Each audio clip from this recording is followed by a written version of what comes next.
Hello guys, আসসালামু আলাইকুম।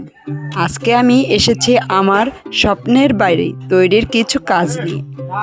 আমি গত ভিডিওতে আপনাদের বলেছিলাম যে আমি গ্রামীণ প্রাকৃতিক সৌন্দর্যের মাঝে আমার বাসস্থান তৈরি করব।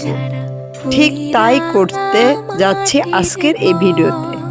শুরুটা করতে চাচ্ছি আমার বাড়ি করার জন্য যেই কাঠ লাগবে ওই কাঠের নিয়ে, আর কাঠটা তৈরি হবে গাছ থেকে, তাই আমি গাছটাই প্রথমে নিচ্ছি।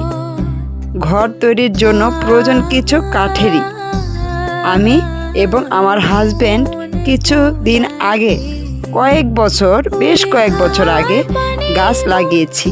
সেখানে একটি গাছ হয়েছে বিশাল লম্বা। এটা হলো লম্বা মেহগুনি। গাছটি অনেকটা কাজে লেগেছে। আজকে সারাদিন মূলত এই গাছের বিভিন্ন কাজ নিয়েই সময় কেটেছে। সে ভিডিওতে মূলত তুলে ধরলাম আপনাদের সামনে। ভিডিওটা স্কিপ না করে সাথে থাকুন।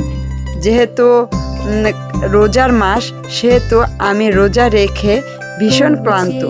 তবুও গাছিদের সাথে গাছ কাটার শুরু থেকে শেষে কাঠ ভাঙানো এবং সেগুলো বাড়িতে নিয়ে যাওয়া সবটা সামলাতে হয়েছে একা হাতেই আমার। আমি একা কাজ করাতে আপনাদের মনে প্রশ্ন আসতে পারে যে আমি মহিলা মানুষ হয়েও একা কেন, আমার স্বামী কোথায়? কাজে বলি, সে আমার সব কাজেই সাহায্য করছে।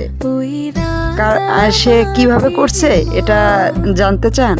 তবে শোনেন। আপনারা জানেন সামনে ঈদ, আর আমি প্রথম ভিডিওতেই আপনাদের সাথে শেয়ার করেছি যে আমাদের একটি ব্যবসা আছে। ঈদের জন্য সেখানে ভিড়টা একটু বেশি, তাই আমার স্বামী সেখানে ব্যস্ত রয়েছে এবং এ কারণে আমি আপাতত একাই সামলে নিচ্ছি সবটা। এমনিতে সে কাজের ফাঁকে যতটাই পারছে আমাকে কিন্তু হেল্প করার চেষ্টা করছে। সে এখানে যে গাছিরা গাছ কাটছে, কাঠ ভাঙাচ্ছে লোকগুলো, কিন্তু সবই ওই ঠিক করে দিয়েছে। আমি শুধু তত্ত্বাবধানে আছি, শুধুমাত্র দেখাশোনার কাজ করছি। তবুও যেহেতু মহিলা মানুষ, তার উপরে রোজা রেখে সব কাজ করা একা পক্ষে খুবই কষ্টকর হয়ে যায়। আর কষ্ট না করলে তো আর কেষ্ট মিলবে না। যাই হোক, আজকের ভিডিওটি এই পর্যন্ত। নেক্সট ভিডিওতে হয়তো আবার নিয়ে আসব আমার বাড়ির কিছু কাজ। আপাতত ভিডিওটা ভালো লাগলে সাবস্ক্রাইব করে পাশেই থাকুন আর দেখতে থাকুন ব্যস্ত পৃথিবীতে আমার লাইফস্টাইল।